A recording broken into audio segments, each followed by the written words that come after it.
പച്വാൻ ഗ്രാമം നഗരത്തിൽ നിന്ന് ഒരുപാട് അകലെ ആയതുകൊണ്ട് പിന്നോക്കമായി തന്നെ ഇരിക്കുന്നു. ഈ ഗ്രാമത്തിൽ ജീവിക്കാൻ ആവശ്യമായ സൗകര്യങ്ങൾ വളരെ കുറവാണ്. ഗ്രാമത്തിനടുത്തുവരെ ഒരുപാട് ദൂരം വരെ റോഡുകളൊന്നുമില്ല. അതുമാത്രമല്ല, കുഞ്ഞുങ്ങൾക്ക് പഠിക്കാനായി വിദ്യാഭ്യാസ സ്ഥാപനങ്ങളുമില്ല. അതുകൊണ്ട് തന്നെ ഈ ഗ്രാമത്തിലെ കുഞ്ഞുങ്ങൾ പഠിക്കുന്നതിനായി ഒരുപാട് ദൂരം പോകേണ്ടിയിരുന്നു. അങ്ങനെ ഒരു ദിവസം, രഘുവനിയ വേഗം എണീക്കൂ, ഇല്ലെങ്കിൽ എന്നത്തെയും പോലെ നമ്മൾ ഇന്നും സ്കൂളിൽ എത്താൻ വൈകും. കുറച്ചു നേരം എന്നെ ഉറങ്ങാൻ സമയം ചേച്ചി, എനിക്ക് ഉറക്കം വന്നോണ്ടിരിക്കുകയാണ്. പറ്റില്ല, വേഗം എണീക്ക്, എന്നിട്ട് സ്കൂളിലേക്ക് പോകാൻ റെഡിയാകുക. പക്ഷെ ചേച്ചി, എന്റെ ഫ്രണ്ട് രവി, പിങ്കു, ശ്യാം പിന്നെ എല്ലാരും 8 മണി വരെയാണ് ഉറങ്ങിക്കൊണ്ടിരിക്കുന്നത്. പക്ഷെ നിങ്ങളാണെങ്കിൽ എന്നെ 5 മണിക്ക് എന്നെ വിളിക്കുകയാണല്ലോ.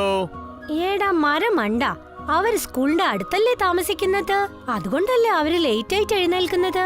പക്ഷെ നമുക്ക് സ്കൂളിലേക്ക് പോകാൻ 2 മണിക്കൂർ സമയം വേണ്ടേ? അതുകൊണ്ട് എല്ലാ ദിവസവും നമ്മൾ നേരത്തെ എഴുന്നേൽക്കണ്ടേ? നമ്മുടെ ഗ്രാമത്തിലെ സ്കൂൾ വന്നാൽ നന്നായിട്ടുണ്ടായിരുന്നു. നമ്മൾ പിന്നെ ഇത്രയും ദൂരം പോവാനുള്ള ആവശ്യമില്ലല്ലോ. നീ വെറുതെ അതും ഇതും പറഞ്ഞ് നേരം വൈകിയല്ലേ. വേഗം എണീറ്റ് റെഡിയാക്. രഘു എഴുന്നേറ്റു.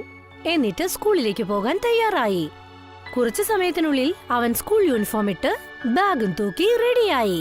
പിന്നീട് ചേച്ചിയും അനിയനും ഭക്ഷണം കഴിക്കാനായി തയ്യാറായി. ഇതാ കഴിച്ചോ, നിങ്ങൾക്ക് 2 പേർക്കും വേണ്ടി ഇന്ന് ആലു പൊറോട്ടയാണ് ഉണ്ടാക്കിയിരിക്കുന്നത്. അമ്മ ജ്യോതിക്കും രഘുവിനും ആലു പൊറോട്ടയും ചട്നിയും പാത്രത്തിൽ വെച്ചു കൊടുത്തു. അവർ 2 പേരും വളരെ സന്തോഷത്തോടുകൂടി കഴിക്കാൻ തുടങ്ങി. അമ്മേ, ആലു പൊറോട്ടയ്ക്ക് നല്ല രുചിയുണ്ട്. അമ്മേ, ഇന്ന് എനിക്ക് 3 പൊറോട്ട വെച്ചേക്ക്. രാവിലെ നന്നായിട്ട് വിശക്കുന്നുണ്ട്. ശരി മോനെ, ആദ്യം ഇതൊന്ന് കഴിച്ചു തീർക്ക്. ജ്യോതിയും രഘുവും ഭക്ഷണം കഴിച്ചുകൊണ്ടിരിക്കുകയായിരുന്നു. ആ സമയത്ത് അമ്മ അവരുടെ 2 പേരുടെയും ടിഫിൻ ബോക്സ് തയ്യാറാക്കി. ഭക്ഷണം കഴിച്ച ഉടനെ 2 പേരും അവരവരുടെ ടിഫിൻ ബോക്സ് ബാഗിൽ വെച്ചു. എന്നിട്ട് സ്കൂളിലേക്ക് പുറപ്പെട്ടു പോയി. ഇപ്പോഴൊക്കെ നിങ്ങളുടെ ക്ലാസ്സിൽ എന്താണ് നടക്കുന്നത് ചേച്ചി? ജനുവരി 26 വരുന്നത്, അതിനുവേണ്ടിയുള്ള തയ്യാറെടുപ്പുകളാണ് നടക്കുന്നത്. എന്റെ പൊന്നോ, ഞങ്ങളുടെ ക്ലാസ്സിൽ ഇത് തന്നെയാണ് നടന്നുകൊണ്ടിരിക്കുന്നത്. പിന്നെ ഞാനും അതിൽ പാർട്ടിസിപ്പേറ്റ് ചെയ്യാൻ പോവാണ്, അറിയാമോ? എന്ത്? ശരിയാണോ പറഞ്ഞത്? നീയും പാർട്ടിസിപ്പേറ്റ് ചെയ്യുന്നുണ്ടോ? അതെ. എന്തായിരുന്നു? കാരണം ഞാനും പാർട്ടിസിപ്പേറ്റ് ചെയ്യുന്നുണ്ട്. നീ എന്തുകൊണ്ടാ ഇതിനെപ്പറ്റി എന്നോട് പറയാതിരുന്നത്? നിങ്ങൾ ചോദിച്ചിട്ടേ ഇല്ലല്ലോ. പക്ഷെ എന്തായിരുന്നു? അതെയോ, ശരി. നീ ഏതിലാ പാർട്ടിസിപ്പേറ്റ് ചെയ്യുന്നത്? ഞാൻ ഈ പ്രാവശ്യം ഒരു സോൾജറായിട്ട് മാറാൻ പോവുകയാണ്. ഞാൻ പരേഡ് ചെയ്യാൻ പോവാണ്, പിന്നെ എല്ലാവർക്കും സല്യൂട്ട് ചെയ്യാൻ പോവുകയാണ്. ഓഹോ, നീ അതാണോ ചെയ്യാൻ പോകുന്നത്? അപ്പൊ എനിക്ക് ഒരു പ്രാവശ്യം ഒന്ന് സല്യൂട്ട് ചെയ്ത് കാണിക്കേ.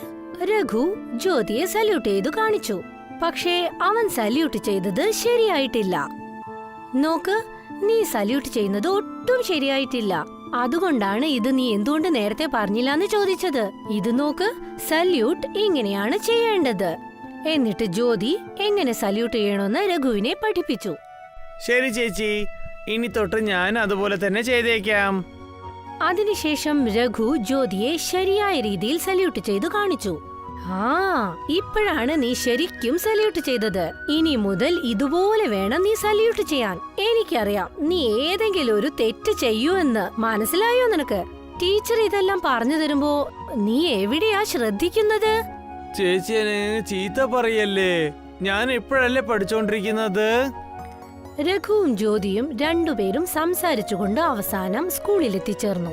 ജനുവരി 26 ഇനി ഒരേ ഒരു ദിവസം മാത്രമേ ബാക്കിയുള്ളൂ. അതുകൊണ്ട് സ്കൂളിൽ ജനുവരി 26 വേണ്ട എല്ലാ ഏർപ്പാടുകളും നടന്നുകൊണ്ടിരിക്കുകയായിരുന്നു. കുട്ടികളെല്ലാവരും നല്ല ഊർജ്ജസ്വലരായി അതിലെല്ലാം പങ്കെടുത്തു. ടീച്ചർ, ഞാൻ എന്റെ ഗ്രൂപ്പും കൂടി ചേർന്ന് ജനുവരി 26 വേണ്ട ഏർപ്പാടുകളിൽ പങ്കെടുക്കട്ടെ?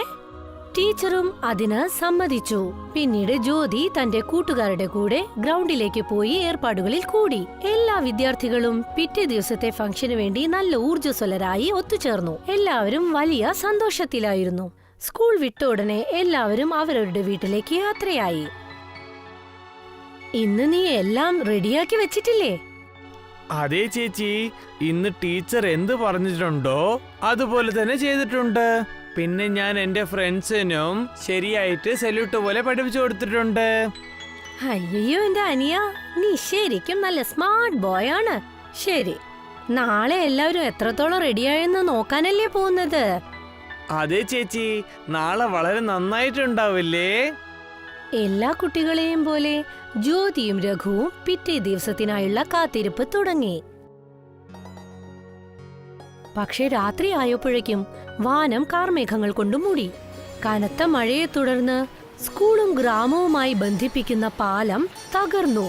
എന്നിട്ടോ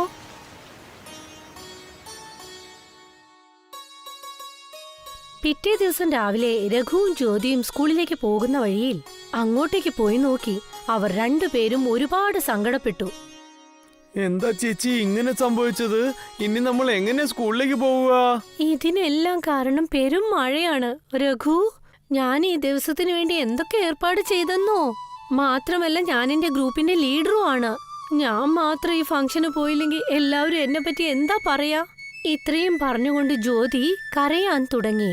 പക്ഷെ രഘു അവളെ സമാധാനിപ്പിക്കാൻ ശ്രമിച്ചുകൊണ്ടിരുന്നു. കരയേണ്ട ചേച്ചി, ഇതിൽ നിങ്ങളുടെ തെറ്റ് എന്താ ഉള്ളത്?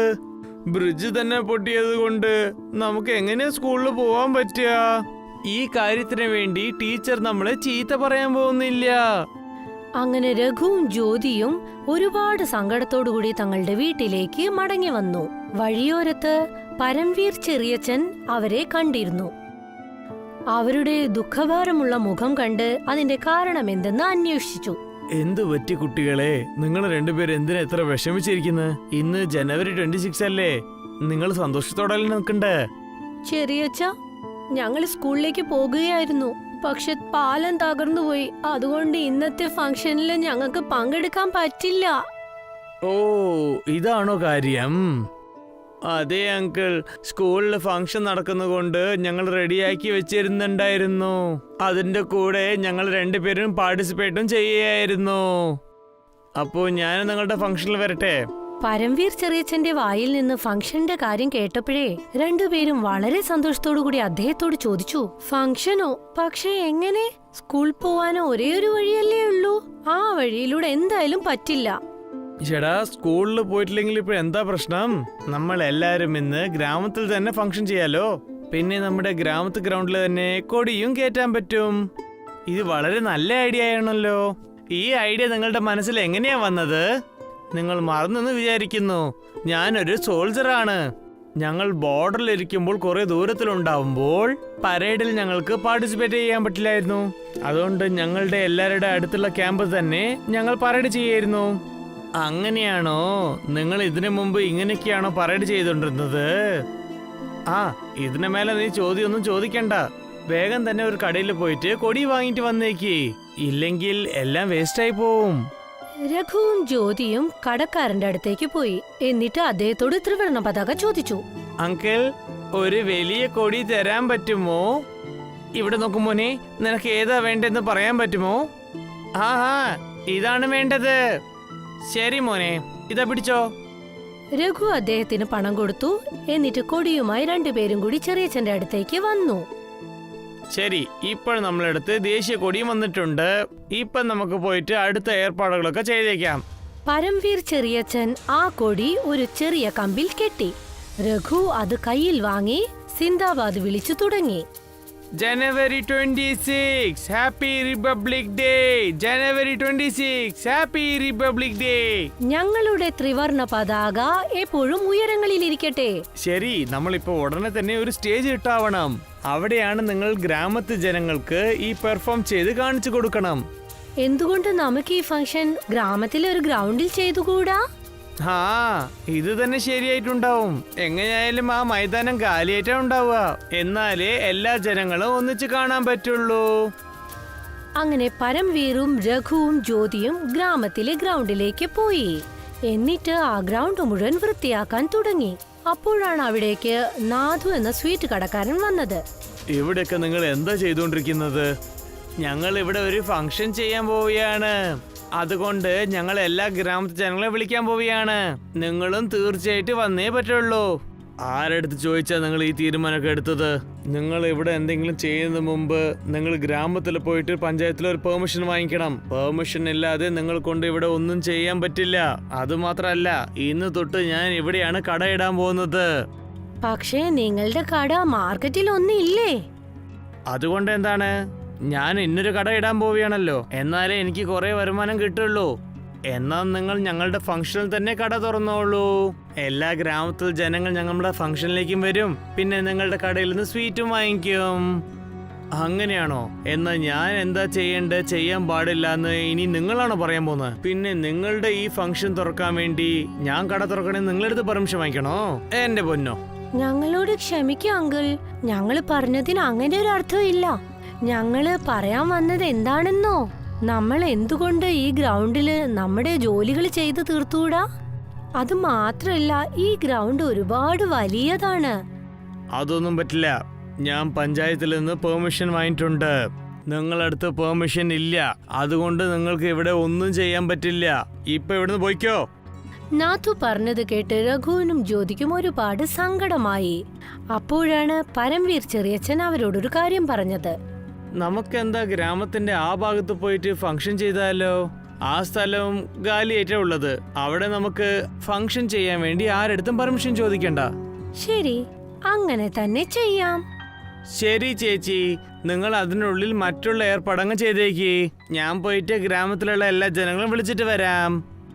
രഘു ഓരോരോ വീടായി കയറിയിറങ്ങി എല്ലാവരോടും ഫംഗ്ഷനിൽ ജോയിൻ ചെയ്യാൻ പറഞ്ഞു. പക്ഷെ ഇവിടെ ജ്യോതി പരംവീർ ചെറിയച്ഛന്റെ കൂടെ ചേർന്ന് അവിടെ ചെറിയ ഒരു സ്റ്റേജ് കെട്ടി. ചുരുങ്ങിയ സമയം കൊണ്ട് തന്നെ ജനങ്ങൾ ഒന്നൊന്നായി അങ്ങോട്ടേക്ക് എത്തിച്ചേർന്നു. അപ്പോൾ ജ്യോതി അവരുടെ പ്രോഗ്രാം തുടങ്ങി. എല്ലാവർക്കും അത് വളരെയേറെ ഇഷ്ടപ്പെട്ടു. എന്റെ പൊന്നോ, ജ്യോതി മോള് നന്നായിട്ട് പരിപാടി ചെയ്യുന്നുണ്ടല്ലോ, അടിപൊളി. എല്ലാവരും ജ്യോതിയുടെ ഊർജ്ജസ്വലത കണ്ട് ഒരുപാട് കൈയടിച്ചു. ഈ ഒരു സംഭവം ഗ്രാമത്തിൽ വ്യാപകമായി. അതായത് ഗ്രൗണ്ടിന്റെ ഒരു ഭാഗത്ത് നല്ലൊരു ഫംഗ്ഷൻ നടന്നെന്ന്. ആ ഫംഗ്ഷൻ കാണാൻ ഇതുവരെ വരാത്ത ജനങ്ങൾ എല്ലാവരും വന്നു ചേർന്ന് ആ പ്രോഗ്രാം കണ്ടെന്ന്. വൗ, ഈ കുട്ടികൾ ഈ സ്ഥലം വളരെ നീറ്റായിട്ട് വെച്ചിട്ടുണ്ടല്ലോ. എല്ലാ ജനങ്ങളും അവിടെ പോയത് കണ്ട് ആ കടക്കാരനും ഇത് കാണാൻ വേണ്ടി അങ്ങോട്ടേക്ക് വന്നു. ക്ഷമ ചോദിച്ച ശേഷം എല്ലാവർക്കും തന്റെ കടയിലെ സ്വീറ്റ്സ് വിതരണം ചെയ്തു. എന്നോട് ക്ഷമിക്കണം കുട്ടികളെ, എനിക്ക് പണം കിട്ടുന്ന ആഗ്രഹത്തിലാണ് ഞാൻ നിങ്ങൾക്ക് ഫംഗ്ഷൻ നടത്താൻ സമ്മതിക്കാത്തത്. അതൊന്നും കുഴപ്പമില്ല അങ്കിൾ, വരൂ, വന്നിട്ട് അവിടെ ഇരിക്കൂ. നീ വളരെ നന്നായിട്ടാണ് ഫംഗ്ഷൻ നടത്തിയിരിക്കുന്നത്. എനിക്ക് തന്നെ എന്റെ പഴയ സ്കൂൾ ഫംഗ്ഷനൊക്കെ ഓർമ്മ വന്നിട്ടുണ്ട്. എല്ലാവരും നാഥു സ്വീറ്റ് ഷോപ്പിൽ ചെയ്ത സ്വീറ്റ്സ് കഴിക്കാൻ തുടങ്ങി. രഘുവും അവൻ സംഘടിപ്പിച്ചു വെച്ച പ്രോഗ്രാം ചെയ്യാൻ തുടങ്ങി. അതിനുവേണ്ടി പരംവീർ ചെറിയച്ഛനാണ് അവനെ സഹായിച്ചത്. ഈ ഒരു പ്രോഗ്രാമും ഗ്രാമവാസികൾക്കെല്ലാം ഇഷ്ടപ്പെട്ടു. അങ്ങനെ എല്ലാവരും ചേർന്ന് ജനുവരി 26 വളരെ മനോഹരമായി ആഘോഷിച്ചു.